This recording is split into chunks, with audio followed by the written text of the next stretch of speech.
జాతుల మధ్య వైరంతో మూడేళ్లుగా మండుతున్న మణిపూర్లో సమీపకాలంలో శాంతి సాధ్యమైనా అన్న అనుమానం కలుగుతోంది. రోజూ రాష్ట్రంలో ఏదో ఒక చోట హింస జరుగుతూనే ఉంది.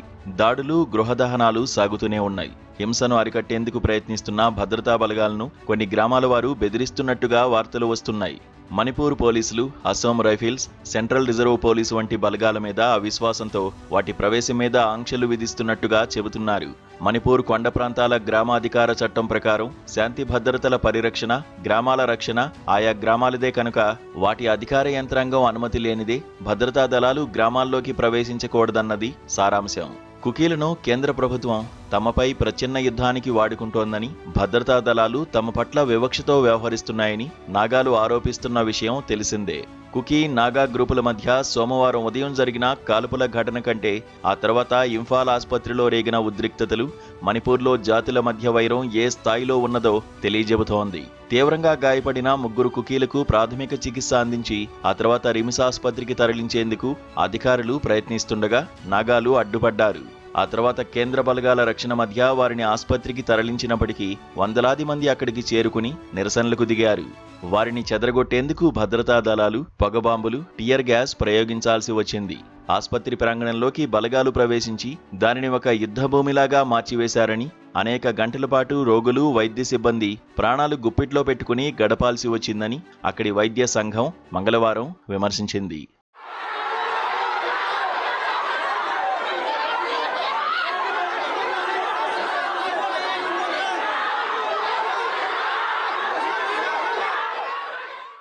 మణిపూర్లో కుకీ, నాగా వైరం కొత్త సమస్యలు సృష్టిస్తోంది.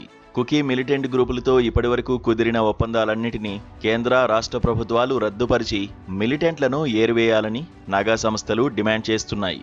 అతి భయానకమైన స్థితిలో 6 నాగాల భౌతిక కాయాలు లభించినప్పటికీ ఈ 2 జాతుల మధ్య ఘర్షణ మరింత తీవ్రమైంది. కుకీలను నాగాలు ఏమాత్రం సహించలేకపోతున్నారు. ఆత్మరక్షణ పేరిట దాడులకు దిగుతున్నారు. కుకీ, జో తెగలు అధికంగా ఉన్న ప్రాంతాలకు నిత్యావసరాలు చేరకుండా చేస్తున్నారు. తమకు ఆహార సరఫరాలు చేరనందుకు నిరసనగా కుకీలు కొన్ని ప్రాంతాల్లో ఆర్థిక దిగ్బంధనం అమలు చేశారు కూడా. 4 రోజుల క్రితం నాగా మిలిటెంట్ గ్రూప్ ఒకటి కుకీల మీద దాడులు జరిపి 3 చంపేయడమే కాక చర్చి సహా 7 ఆవాసాలకు నిప్పు పెట్టింది.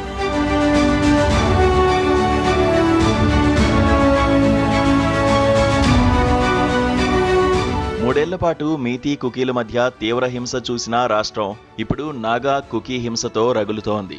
రాష్ట్రంలో మళ్లీ గృహదహనాలు, దోపిడీలు మొదలైనాయి. పరస్పరం అపహరణలు, హత్యలతో వైరం చల్లారడానికి అవకాశం లేకపోతోంది. కుకీలను నాగాలు పొరుగుదేశం నుంచి చొరబడిన మిలిటెంట్లుగా చూస్తున్నారు. రాష్ట్రంలో ఎన్ఆర్సీ అమలు చేసి చొరబాటుదారులను ఏరివేసి సరిహద్దుల ఆవలకు తరిమికొట్టాలని నాగా సంఘాలన్నీ ఇటీవల ఒక్కమాటగా డిమాండ్ చేశాయి. తమ డిమాండ్లకు మద్దతుగా సభలు, ర్యాలీలు నిర్వహిస్తున్నాయి. లోయ ప్రాంత మీతీలతో 3 ఏళ్లు పోరాడిన కొండ ప్రాంత కుకీలు స్వయం పాలనకు డిమాండ్ చేస్తుండడం నాగాల్లో అభద్రతను పెంచింది. కుకీలు బలపడితే తమ భూములు లాక్కుంటారని నాగాల భయం.